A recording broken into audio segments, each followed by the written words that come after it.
Hi friends, welcome back to my channel. ಇವತ್ತು ನಾನು ನಿಮ್ಮೆಲ್ರಿಗೂ ಮನೆಯಲ್ಲೇ ಹೇಗೆ ಹೇರ್ ಸ್ಪಾ ಮಾಡ್ಕೋಬೇಕು ಅಂತ ತೋರಿಸ್ಕೊಡ್ತಾ ಇದ್ದೀನಿ.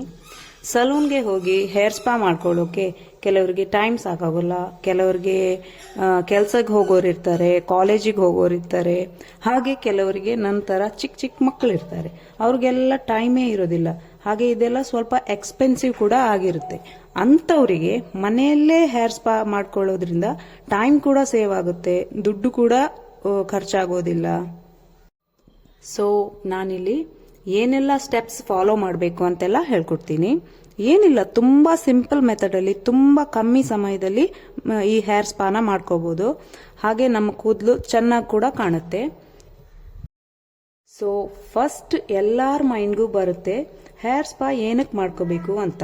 ಹೌದು, ಹೇರ್ ಸ್ಪಾ ಏನಕ್ಕೆ ಮಾಡ್ಕೋಬೇಕು ಅಂದರೆ ಈಗಿನ ಎನ್ವೈರ್ಮೆಂಟ್ಗೆ ಅಥವಾ ಯಾವುದೇ ಹಲವಾರು ಕಾರಣಗಳಿಂದ ನಮ್ಮ ಕೂದಲು ತುಂಬಾನೇ ಡ್ಯಾಮೇಜ್ ಆಗಿರುತ್ತೆ, ಸ್ಪ್ಲಿಟ್ ಎಂಡ್ಸ್ ಆಗಿರುತ್ತೆ, ಕೆಲವರಿಗೆ ಕೂದಲು ಉದುರ್ತಾ ಇರುತ್ತೆ, ಡ್ರೈ ಆಗಿರುತ್ತೆ. ಸೊ ಟೈಮ್ಗೆ ಹೇರ್ ಸ್ಪಾ ಮಾಡ್ಕೊಳ್ಳೋದ್ರಿಂದ ನಿಮ್ಮ ಕೂದಲನ್ನ ಈಸಿಯಾಗಿ ಮ್ಯಾನೇಜ್ ಮಾಡ್ಬೋದು. ಅದರ ರೂಟ್ ಎಲ್ಲ ತುಂಬ ಚೆನ್ನಾಗಿ ಮಾಯ್ಶ್ಚರೈಸ್ ಆಗಿ ಕೂದಲು ಗ್ರೋ ಆಗೋಕ್ಕೆ ತುಂಬ ಹೆಲ್ಪ್ ಮಾಡುತ್ತೆ.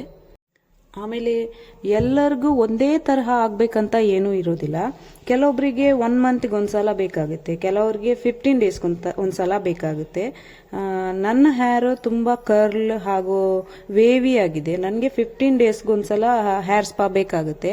ಇಲ್ಲಿ ನಾನು ನನ್ನ ತಂಗಿ ಹೇರ್ಗೆ ಮಾಡಿ ತೋರಿಸ್ತಾ ಇದ್ದೀನಿ. ಇವಳಿಗೆ 30 ಡೇಸಿಗೆ ಒಂದ್ಸಲ ಹೇರ್ ಸ್ಪಾ ಮಾಡಿದರೆ ಸಾಕಾಗುತ್ತೆ. ಹಾಗೆ ನಾನು ಹೇರ್ ಸ್ಪಾ ಮಾಡ್ಕೋತೀನಿ, ನನ್ಗೆ ಬೇರೇನೂ ಬೇಡ ಅಂತ ಅನ್ಕೋಬೇಡಿ. ಹಾಗೆ ವಾರಕ್ಕೆ 1-2 ಸಲನಾದರೂ ಹೇರ್ಗೆ ಎಣ್ಣೆ ಹಚ್ಚೋದ್ರಿಂದ ನಿಮ್ಮ ಹೇರ್ ಡ್ರೈ ಆಗೋದು ಕಡಿಮೆ ಆಗುತ್ತೆ.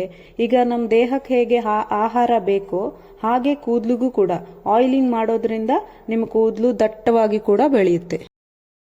ಈಗ ಫಸ್ಟ್ ಸ್ಟೆಪ್ ಬಂದ್ಬಿಟ್ಟು ಹೇರ್ ಕ್ಲೆನ್ಸಿಂಗ್. ಅದಕ್ಕೂ ಮುಂಚೆ ನಿಮ್ಮ ಎಲ್ಲ ಹೇರನ್ನು ಸ್ವಲ್ಪ ನೀರಿನಿಂದ ಡ್ಯಾಂಪ್ ಮಾಡ್ಕೊಳ್ಳಿ. ಸ್ಪ್ರೇ ಬಾಟ್ಲ್ ಇದ್ರೆ ಅದನ್ನು ಯೂಸ್ ಮಾಡ್ಕೋಬಹುದು. ಒಟ್ಟಿನಲ್ಲಿ ಎಲ್ಲ ಹೇರ್ಗೂ ಚಿಟಿಕೆ ನೀರು ತಾಗೋ ಥರ ಫುಲ್ ಲೆಂತಿಗೆ ಡ್ಯಾಂಪ್ ಮಾಡ್ಕೋಬೇಕು. ಆನಂತರ ಹೇರ್ ಕ್ಲೆನ್ಸರ್ನ ತಯಾರು ಮಾಡೋಣ. ಈ ಕ್ಲೆನ್ಸರ್ ಮಾಡೋಕೆ ನಾನು 1 ಚಮಚ ಅಲೋವೆರಾ ಜೆಲ್ ತಗೊಂಡಿದ್ದೀನಿ. ನಿಮ್ಮ ಹತ್ರ ಪ್ಲಾಂಟ್ ಬೇಸ್ಡ್ ಅಲೋವೆರಾ ಇದ್ರೆ ತುಂಬಾನೇ ಬೆಸ್ಟ್. ಅದರ ಸಿಪ್ಪೆನ ನೀಟಾಗಿ ತೆಗೆದು ಅದರ ಜೆಲ್ನ ಒಂದ್ಸಾರಿ ಮಿಕ್ಸಿಲಿ ಗ್ರೈಂಡ್ ಮಾಡ್ಕೊಂಡ್ರೆ ಜೆಲ್ ರೆಡಿ ಆಗುತ್ತೆ. ನಾನಿಲ್ಲಿ ಮಾರ್ಕೆಟಲ್ಲಿ ಸಿಗುವಂತಹ ಅಲೋವೆರಾನ ತಗೊಂಡಿದ್ದೀನಿ. ಇದಕ್ಕೆ ಸ್ವಲ್ಪ ಗ್ಲಿಸರಿನ್, 1 ಚಮಚ ಗ್ಲಿಸರಿನ್ ಹಾಕಿ ಚೆನ್ನಾಗಿ ಮಿಕ್ಸ್ ಮಾಡಬೇಕು. ಚೆನ್ನಾಗಿ ಮಿಕ್ಸ್ ಮಾಡಿದಾಗ ನಮ್ಮ ಹೇರ್ ಕ್ಲೆನ್ಸರ್ ರೆಡಿ ಆಗುತ್ತೆ. ಅಪ್ ಟು ನಿಮ್ಮ ಹೇರ್ ಲೆಂತ್ ಎಷ್ಟಿದೆ ಅಂತ ಅದರ ಮೇಲೆ 1 ಸ್ಪೂನ್ ಇಲ್ಲ 2 ಸ್ಪೂನ್ ಅಲೋವೆರಾ ಜೆಲ್ ಮತ್ತೆ ಗ್ಲಿಸರಿನ್ ತಗೊಳ್ಬೋದು. ಇನ್ ಕೇಸ್ ನಿಮ್ಮ ಹೇರ್ ಲಾಂಗ್ ಇತ್ತಂದ್ರೆ 2 ಸ್ಪೂನ್ ಅಲೋವೆರಾ ಜೆಲ್ ಆಮೇಲೆ 2 ಸ್ಪೂನ್ ಗ್ಲಿಸರಿನ್ ಹಾಕೊಂಡು ಚೆನ್ನಾಗಿ ಮಿಕ್ಸ್ ಮಾಡಬೇಕಾಗುತ್ತೆ.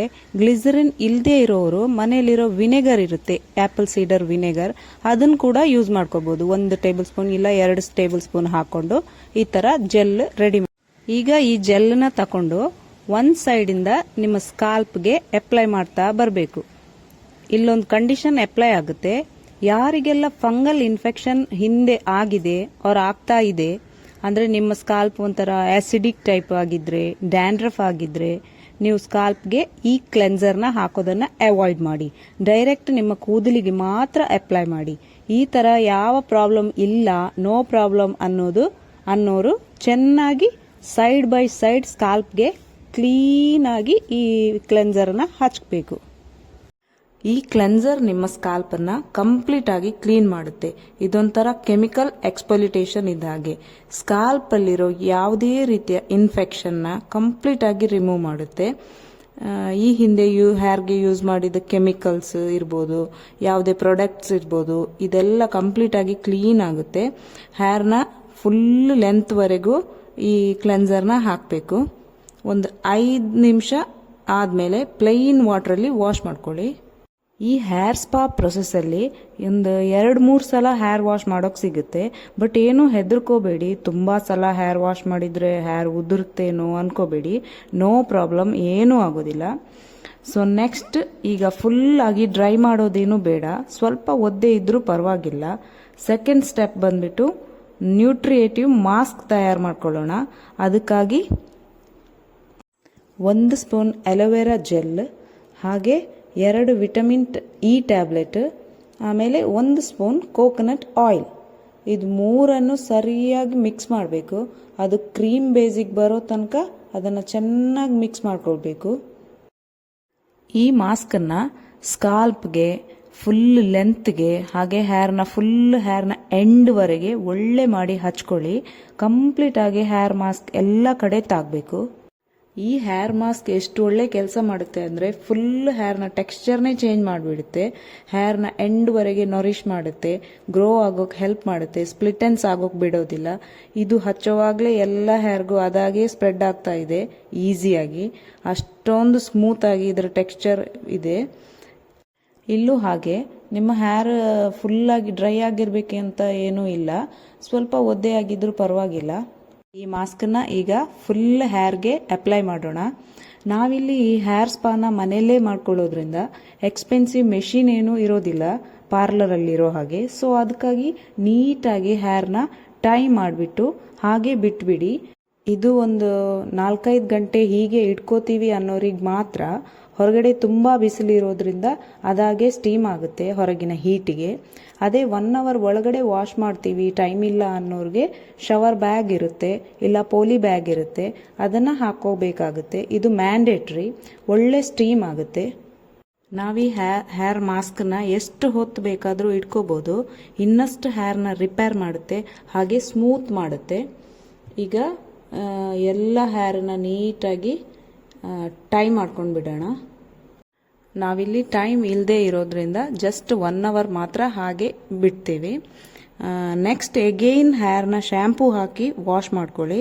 Better you can use herbal shampoos instead of chemical based shampoos. ಅದರ ನಂತರ ನಿಮಗೆ ಗೊತ್ತಾಗುತ್ತೆ ಹೇರಲ್ಲಿ ಏನು ಮ್ಯಾಜಿಕ್ ಆಗಿದೆ ಅಂತ. ಅದಾಗಲೇ ಶೈನಿಂಗ್ ಆ್ಯಂಡ್ ಸ್ಮೂತ್ ಆಗಿರುತ್ತೆ ಕೂದಲು. And the last step is conditioning. ಒಂದೊಳ್ಳೆ ಕಂಡೀಷ್ನರ್ ಹಾಕಬೇಕು ಕೂದಲಿಗೆ. ಅದಕ್ಕಾಗಿ ಅಲೋವೆರಾ ಜೆಲ್ ಹಾಗೆ ಸ್ವಲ್ಪ ಮಿಲ್ಕ್ನ ಹಾಕಿ ಮಿಕ್ಸ್ ಮಾಡ್ಕೊಳ್ಳಿ. ಚೆನ್ನಾಗಿ ಎರಡೂ ಮಿಕ್ಸ್ ಆಗಬೇಕು. ಇದನ್ನು ಫುಲ್ ಹೇರ್ಗೆ, ಸ್ಕಾಲ್ಪ್ಗೆ ಅಪ್ಲೈ ಮಾಡಬೇಕು. ಅಪ್ಲೈ ಮಾಡಿದ ನಂತರ ಒಂದು 15 ಮಿನಿಟ್ಸ್ ಇಟ್ಕೋಬೇಕು. ಆಮೇಲೆ ಅಗೇನ್ ಪ್ಲೈನ್ ವಾಟ್ರಲ್ಲಿ ವಾಶ್ ಮಾಡಬೇಕು. ಈಗ ಕಂಪ್ಲೀಟಾಗಿ ಎಲ್ಲ ಪ್ರೊಸೆಸ್ಸು ಮುಗ್ದಿದೆ. ಆಫ್ಟರ್ 15 ಮಿನಿಟ್ಸ್ ಪ್ಲೈನ್ ವಾಟ್ರಲ್ಲಿ ವಾಶ್ ಆದಮೇಲೆ ಹೇರ್ ಹೇಗೆ ಕಾಣಿಸ್ತಾ ಇದೆ ಅಂತ ತೋರಿಸ್ತೀನಿ. ಫೈನಲಿ ರಿಸಲ್ಟ್ ನಿಮ್ಮ ಮುಂದೆನೇ ಇದೆ. ಎಷ್ಟೊಂದು ಶೈನಿ ಆ್ಯಂಡ್ ಫಿಝಿ ಫ್ರೀ ಆಗಿದೆ ನೋಡಿ ಹೇರ್. ಕಂಪ್ಲೀಟಾಗಿ ಡ್ರೈ ಆಗಿದೆ ಕೂದಲು ಈಗ, ಹಾಗೆ ತುಂಬಾ ಸ್ಮೂತ್ ಆಗಿದೆ. ಇದೇ ಥರ ರೆಗ್ಯುಲರ್ ಬೇಸಿಸಲ್ಲಿ ಹೇರ್ ಸ್ಪಾ ಮಾಡೋದ್ರಿಂದ ಖಂಡಿತವಾಗ್ಲೂ ಹೇರ್ ಪ್ರಾಬ್ಲಮ್ನ ಕಡಿಮೆ ಮಾಡ್ಬೋದು. ಖಂಡಿತ ನೀವು ಕೂಡ ಟ್ರೈ ಮಾಡಿ ನೋಡಿ. ಓಕೆ ಫ್ರೆಂಡ್ಸ್, ಈ ವಿಡಿಯೋ ನಿಮಗೂ ಕೂಡ ಯೂಸ್ಫುಲ್ ಆಗಿದೆ ಅನ್ಕೋತೀನಿ. ಈ ವಿಡಿಯೋ ಇಷ್ಟ ಆದಲ್ಲಿ ಲೈಕ್ ಮಾಡಿ, ಹಾಗೆ ನನ್ನ ಚಾನಲ್ನ ಸಬ್ಸ್ಕ್ರೈಬ್ ಮಾಡ್ಕೊಳ್ಳಿ. ಮುಂದಿನ ವಿಡಿಯೋದಲ್ಲಿ ಸಿಗೋಣ. ಬಾಯ್ ಬಾಯ್.